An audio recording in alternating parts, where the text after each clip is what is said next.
So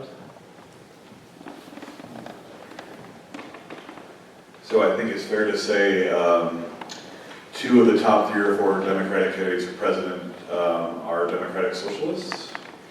And in this country we're having what they often put forward as reasons for why they so identify is under the current system, they argue there has to be winners and there has to be losers in the current system.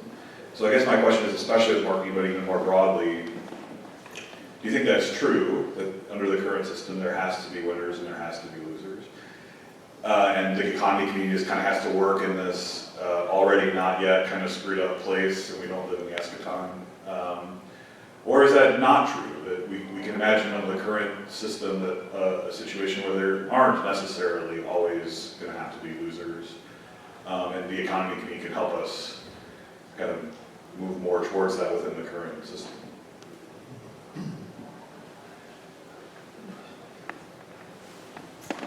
We'll let the philosopher into the room, huh? My mind just went boom. You're really talking about competition, right? I mean, at the root of that is winners and losers means there's competitors and they win and they lose. And at least we've shared some of those experiences of competitors but we've always viewed in the EOC as the competitors as Paul had mentioned this morning, people making us better, people, helping us become the companies we're supposed to become. Just a couple of small things on competitors. I used to look for people and get resumes of professionals and that sort of thing, and I'd hire them, but I'd have all these resumes left over. And I thought, to love these people, maybe I could help them find jobs. So I ended up sending all these extra resumes to my competitors. And they were, first of all, they were kind of surprised, like, why are you looking for people for us? But it turns out they ended up interviewing these people and many of them hired these people into their firms. And so that was a little kind of act of kindness and love that we would say that kind of cut that down.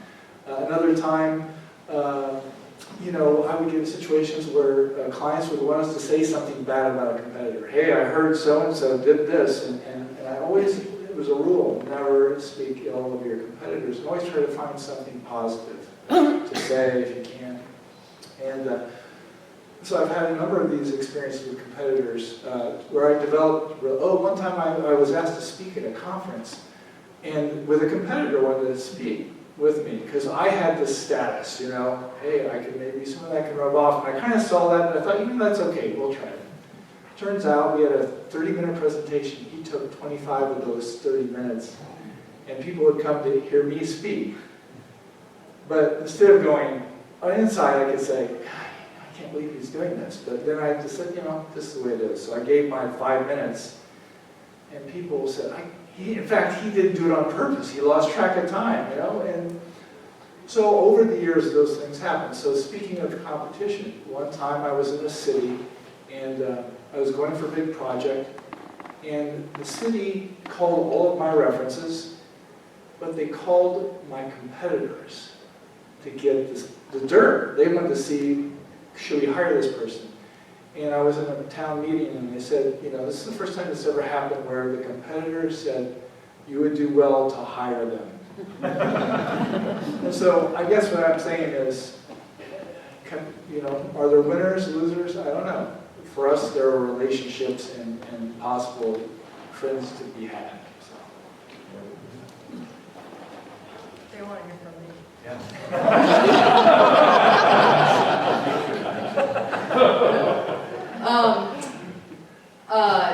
Let's be a little bit more direct in vocabulary here. So it's like, can the current capitalistic system exist without losers or winners?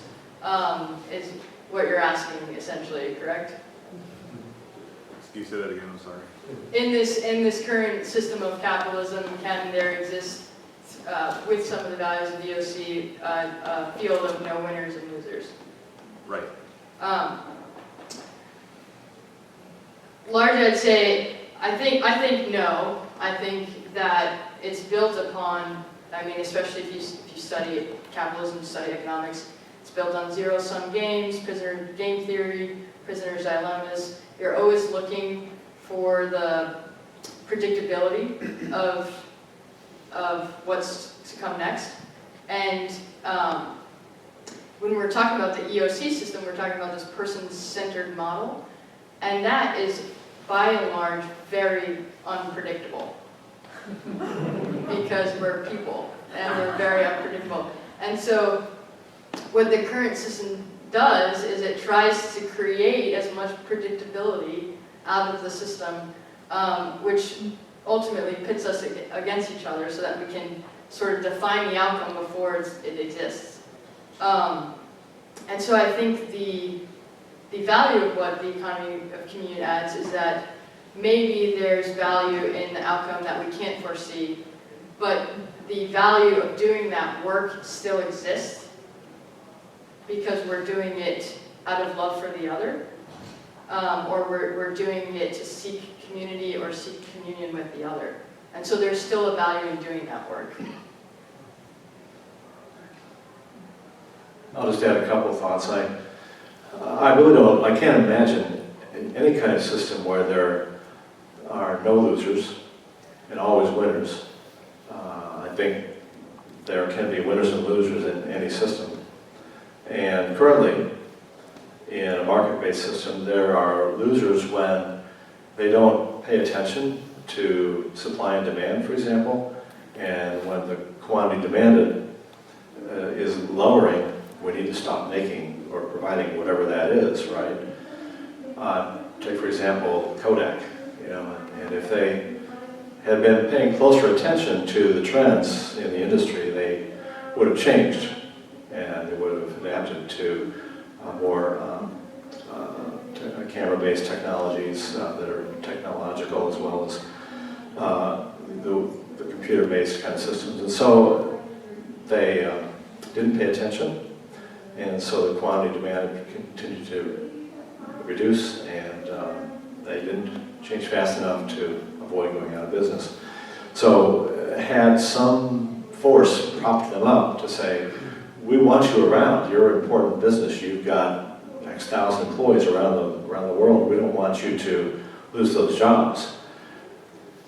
I suppose that could have been done, but had a government or someone done that, they'd still be making something that doesn't matter and that is not in demand. So I'm just saying that I think we always have to pay attention to what's important, and getting back to the idea of being person-centered, that's what's important.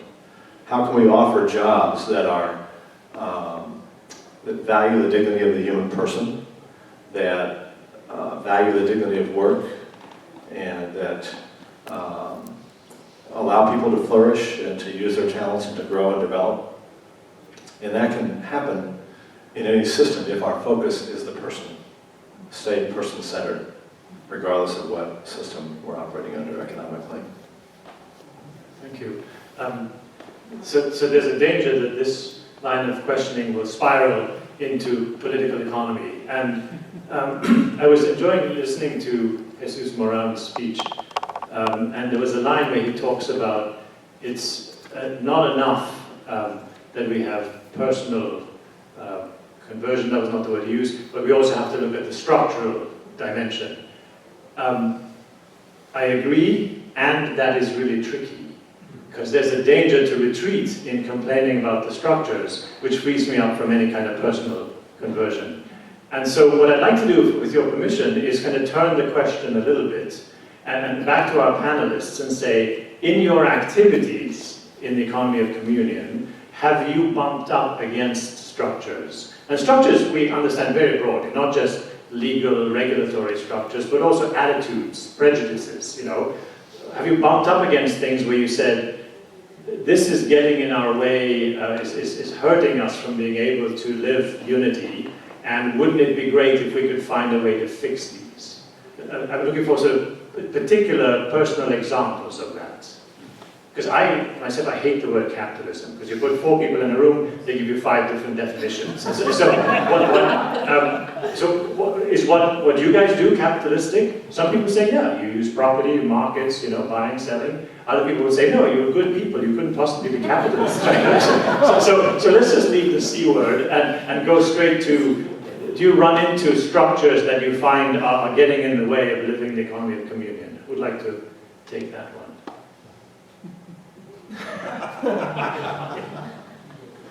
After getting shamed, it's fine. Yes, that's almost all I have. Is that the answer is yes. So you're constantly running up against obstacles or barriers. A lot of them, I think, is in ways you think you're having the same conversation with somebody, and then at the end of the day, you realize, oh wait, I was having that conversation with myself. It's a hard question to answer. What's the question again? It's like whether you structural barriers. So you're doing the right thing, but you bump into something. Yes. Something bigger than just a single person that is somehow dehumanizing. Can you think of a specific example of that? Yeah. I think just to be the most prominent one right now is my obstacle with funding.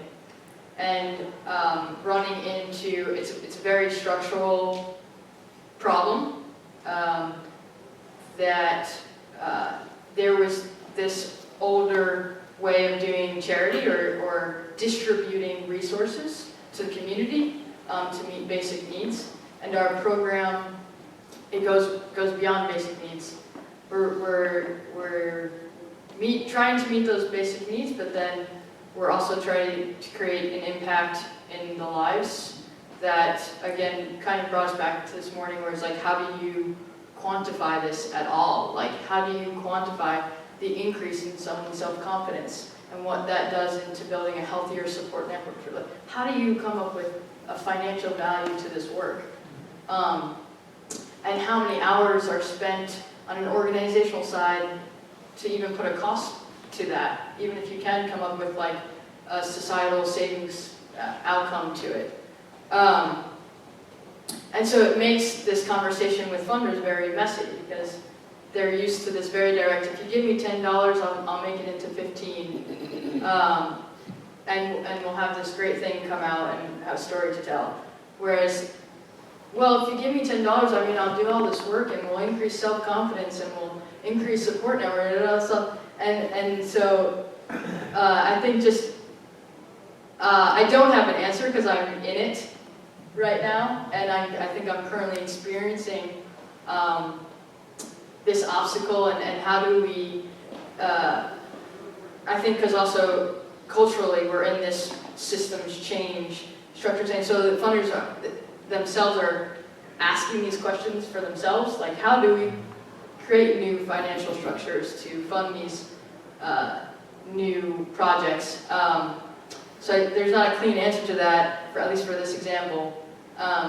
But the only way forward that I can see is that I continue to make unity the goal of the day, and so that at least we'll keep the door open to continue to have those conversations as we learn together on what kind of new systems we want to create, or how we want to redefine the value of work and the value of business in our communities. I wanted to piggyback on your statement. And this I'm picking up from the Women's Foundation in Colorado, and one of the comments that the executive director made is that single mothers are some of the folks most deeply impacted by poverty, and yet the proportion of funding that goes towards them or to people of color is very low in proportion to the need. So I think there are some systemic things that have to do with gender and race and sexual identity, where you do see structural, what I think are structural barriers, right, to the flow of, both to the flow of dollars, and I think the difficulty in building relationships across those barriers, because they're often, frankly, kind of hidden. You know, I'm a person of color, and sometimes one of my challenges is people don't recognize that I'm a person of color, right? So I think it's that kind of thing. Yeah. In fact, we were kind of joking about the fact that the majority of presenters on the panel are male and older. But that's, I think, sort of a symptom, right? Is that there are not as many women leaders. So that's a structural, I think, a structural challenge. I guess one of the small barriers we have as far as inviting people into the EOC, people ask, well, how do you account for these profits you give away in an American system, right? And, you know, 20 years ago, when you gave profits away, you got a tax write-off as well as part of this, right? An incentive, if you will. In some ways, we can ask the question structurally, should we do that? Is that proper to have a tax incentive to encourage this communion? Because people need tax incentives, you know, just like Catholics need bingo or something. But, you know, recently in the last tax cycles, that incentive to give has diminished. The more you give, the less credit you get for that. And I ask myself the question, structurally, should we have that kind of barrier? Should we encourage that in a financial way? I'm just pointing that out as an encouragement to give. Of course, we joined. I didn't join the EOC to get a tax break, you know. But the more over the years we gave, I started asking, why isn't there value in giving that's more than this tax incentive? So that's just one little strange structural thing in our country that we really we give some incentive, but maybe we should be giving more.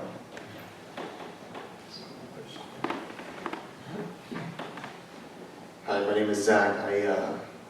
I did management consulting for a firm for 5 years, and I went to Logan Island for 3 months, and I just came back a couple weeks ago.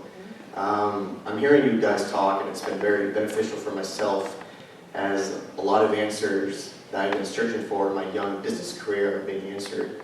How do I integrate my faith into it? So thank you, number one. I think when I reflect back on my short business career, there are 2 reasons why people have left early. And it wasn't because of long hours, it wasn't because of money, it wasn't because of stress. It was because, from my experience, we all have this innate desire to love and be loved. And the business term is to be appreciated and our skills be valued for others.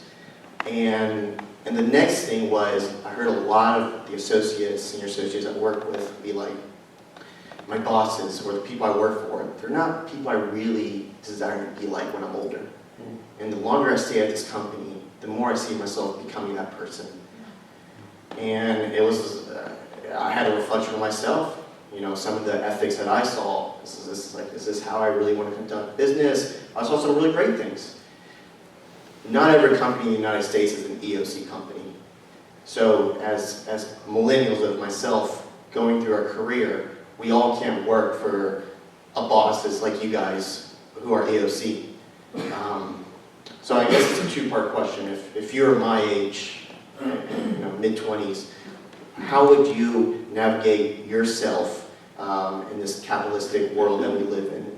And 2 is, what advice would you give? Do I just only work for an EOC company, or how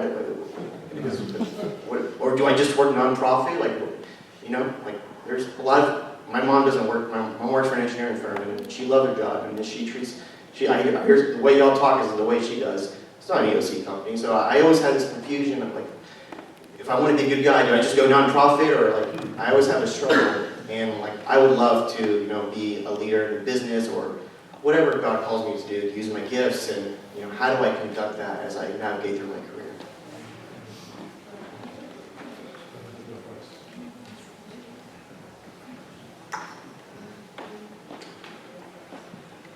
In advising or helping people find and make their career choices, I think one of the first important questions is, how have you described your purpose in life? And have you really sat down and spent some time reflecting on, why are you here? What is your personal mission? What kinds of work do you feel called to and feel most fulfilled in when you're doing? When do you feel most at peace with who you are? What kinds of things are you doing? And what kinds of places and people are you working with? And so to do that examination really begins to formulate, for yourself criteria against which you can measure job opportunities or your current job situation, in which you may find there's a big disconnect between who I believe I am and who I'm being asked to be, or becoming even, in this job. And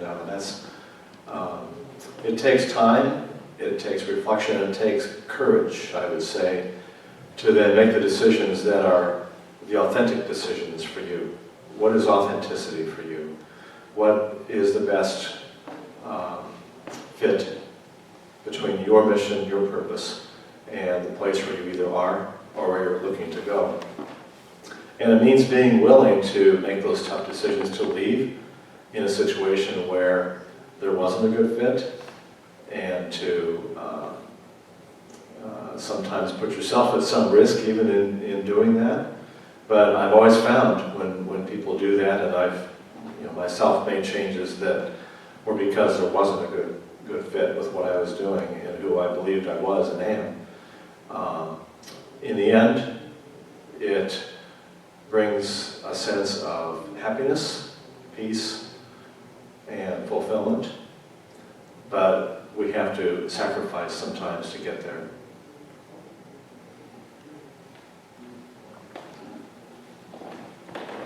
Thank you.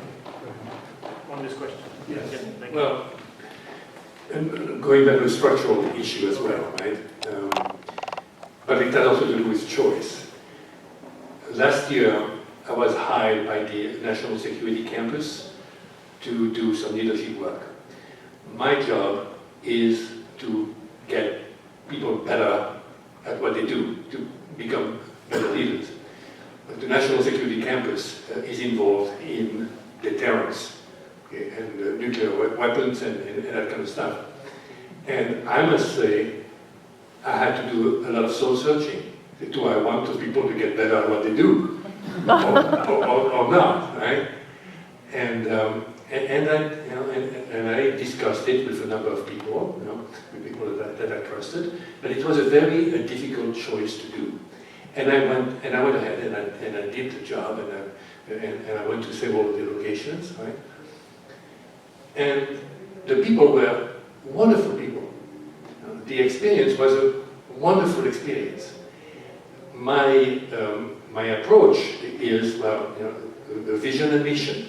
So focus on your vision for yourself, on your vision, and does your vision and mission match the organization you're with? If it doesn't match, then maybe you've got to think twice, right? So that was the gist of what I presented to those people. But those people were really enthused about their vision and mission. It was, from their perspective, national security. Right? And on the other hand, I could picture myself picketing their plan, right? So it was an interesting position, right? So how to embrace that duality, that dualism, right? Well, again, it's going back to the person. I was dealing with people, and my thrust was to help those people be better.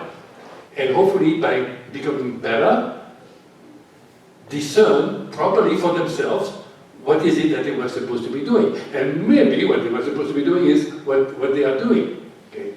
But they have to find it within themselves.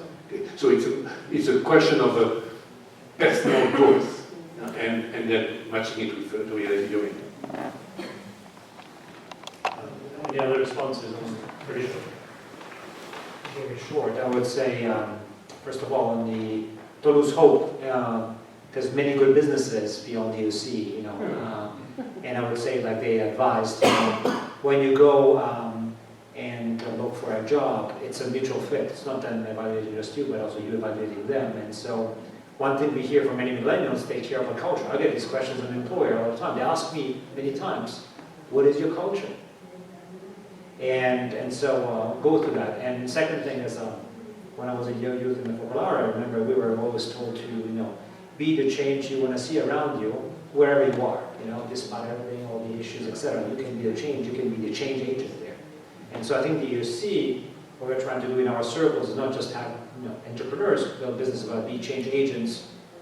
If you're an entrepreneur, if you're an employee, if you're, you know, can I say, a collaborator, a volunteer, whatever, you know. So. Yeah, just to add quickly also, I think there's a lot of answers found kind of in what Jesus was talking about this morning in living the culture of giving. There's not always necessarily this alignment between interests and values, but there's always a possibility to create unity. And so whether that's like coming from, maybe it's not your boss that you have the same interest with, but for example, it could come in your peers. I remember probably one of the biggest transformational experiences in my life. I was working down in Argentina and cleaning a hotel, and we had to clean the bathrooms every day, and every morning we would meet and to divvy up responsibilities. There's this one girl who would always be the first one to be like, I'll go clean the bathroom. None of us wanted to clean the bathroom. It was like, why would you want to do that? And so one day I asked her, I said, wow, you really love cleaning bathrooms. And she said to me, she's like, no, I don't like cleaning bathrooms, but I don't want you to have to clean the bathroom.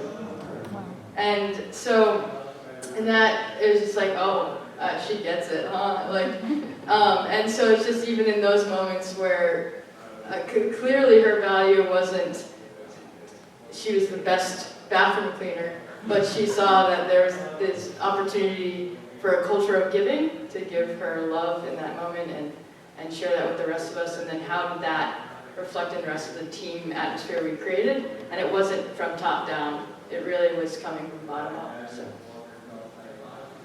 I'll tell you how that spilled out in Project Leah and Liz managing it. Our first fundraiser, we cleaned the bathrooms for the Indianapolis 500. 300,000 people. And we had a good time. My wife helped with that. She said, no, it was not a good time.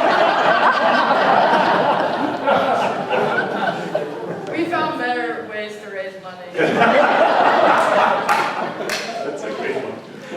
I can relate to your experience. I spent 6 years as a management consultant. And Professor Kamoji and I had dinner last night, so he heard the story. I left when I was given a new assignment to run a team working for a very large bank to lay off 10,000 middle managers in the depths of a recession. And I'm not saying that necessarily layoffs are always bad, but myself in that moment, what further complicated is about a year before, my own father, who was a senior middle manager in a bank, had been laid off at age 55 without any prospects of getting another banking job. And he in fact never did until he retired. Couldn't do it. So you have to know kind of what am I willing to do, where am I willing to go, where am I not. It doesn't have to, as they mentioned, have to be an EOC business that you would work for. There are some industries that tend to be harder to be good in. Commercial real estate, it seems to me from friends I have, is a very cutthroat business. Doesn't mean that you couldn't find a good business to work for there, for example, or that there wouldn't be an EOC business. God willing, someday somebody will start one. That would be good. But most businesses, there are good people and there are not so good people. So you want to sense as Nick said, the culture there and see if you can fit with that. And if you keep looking and you keep looking and you can't find, then you do what these people did and you start your own business. I think if it's not there, create it. You know, in my case, my path was, none of these business schools are teaching this sort of stuff. They're not teaching purchase and business. Okay, let's start one. So that's what we do now. You know, and now there is one business school that does it, and hopefully there'll be many because they want to copy us. You know, so that's good. The next topic, I know you can't wait, you're holding your breath, is going to be about finance and accounting. But before we go there, any other questions on this topic? There was a hand back there. No, we're good, we covered, okay. Yes? I'm sorry. I just have 2 words for this, for Zach, and that is, number one, I am so encouraged that you're asking the questions you're asking, because you've just defined the environment that you're looking for. And so you also have a responsibility to help create that atmosphere, you know. And with the questions that you're asking, I know you will. And I know that these questions have been prevalent in many of our minds and so forth, but keep asking the questions. You're going to find it.